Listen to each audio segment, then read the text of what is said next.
सोचिए, एक पूरा शहर जो न जमीन पर बसाया गया, न आसमान से उतारा गया, बल्कि पत्थरों के सीने को काटकर उनके भीतर छुपा दिया गया।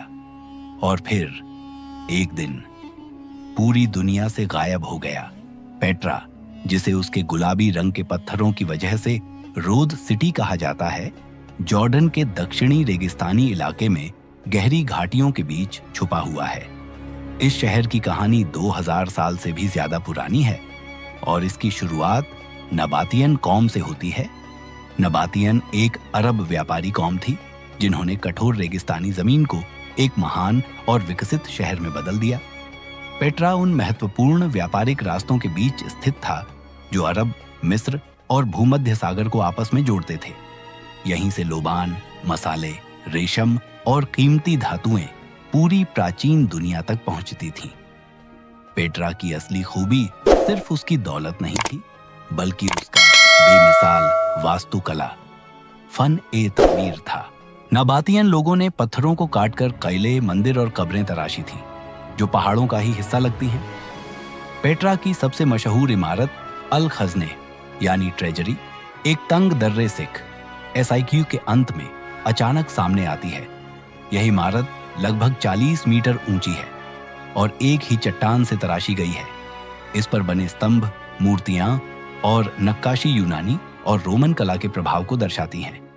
मशहूर कहानियों के बावजूद ऐतिहासिक रूप से यह सोना छुपाने की जगह नहीं थी। ज्यादा संभावना है कि यह किसी राजा की कब्र या एक धार्मिक/रस्मी इमारत रही होगी। अल खजनेह के आगे एक विशाल शहर फैला हुआ था। इस शहर में घर, बाजार, मंदिर, थिएटर और सैकड़ों पत्थरों में कटी हुई कब्रें मौजूद थीं। पेट्रा कोई आम शहर नहीं था जो जमीन पर बनाया गया हो। यह एक ऐसा शहर था जो सीधे चट्टानों के भीतर से तराश कर बनाया गया था।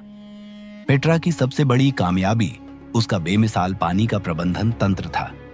रेगिस्तान में जहां पानी बेहद कम होता है, यह व्यवस्था किसी चमत्कार से कम नहीं थी। नबातियन लोगों ने बांध, नालियां, जल संग्रह स्थल और मिट्टी के पाइप बनाए। इस प्रणाली के जरिए बारिश के पानी को इकट्ठा किया जाता और सुरक्षित तरीके से शहर तक पहुंचाया जाता था। इससे पीने का पानी, खेतीबाड़ी और रोजमर्रा की जिंदगी संभव हो सकी।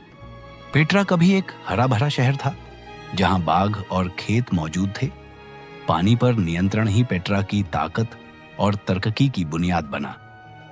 सन 106 ईस्वी में पेट्रा रोमन साम्राज्य का हिस्सा बन गया। कुछ समय तक यह शहर रोमन शासन के तहत भी तरक्की करता रहा। रोमन प्रभाव स्तंभों वाली सड़कों, कॉलोनेड रोड्स, नए मंदिरों और बड़े थिएटर के रूप में दिखाई देते हैं। वक्त के साथ व्यापारिक रास्ते बदलने लगे। समुद्री व्यापार ज्यादा अहम हो गया और जमीनी कारवां मार्गों की अहमियत धीरे धीरे कम होती चली गई। इस बदलाव ने पेट्रा की अर्थव्यवस्था को कमजोर कर दिया।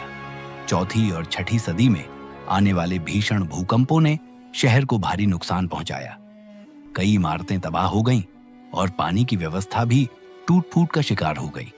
धीरे धीरे लोग शहर छोड़कर चले गए। पेट्रा धीरे धीरे दुनिया की नजरों से ओझल होती चली गई। सिर्फ स्थानीय बेदुइन कबीले ही इस छुपी हुई जगह से वाकिफ थे। सदियों बाद 1812 में स्विस मुसाफिर योहान लुडविग बुर्कहार्ट ने पेट्रा को दोबारा दुनिया के सामने लाया। उसने भेष बदलकर इस शहर की खोज की। इसके बाद शोधकर्ताओं और यात्रियों ने पेट्रा की ऐतिहासिक अहमियत को पहचाना। खुदाई और अनुसंधान से प्राचीन जीवन के कई सबूत सामने आए। इन सबूतों ने साबित किया कि पेट्रा एक महान सांस्कृतिक और व्यापारिक केंद्र था। आज पेट्रा दुनिया के सबसे हैरतअंगेज प्राचीन स्मारकों में गिना जाता है।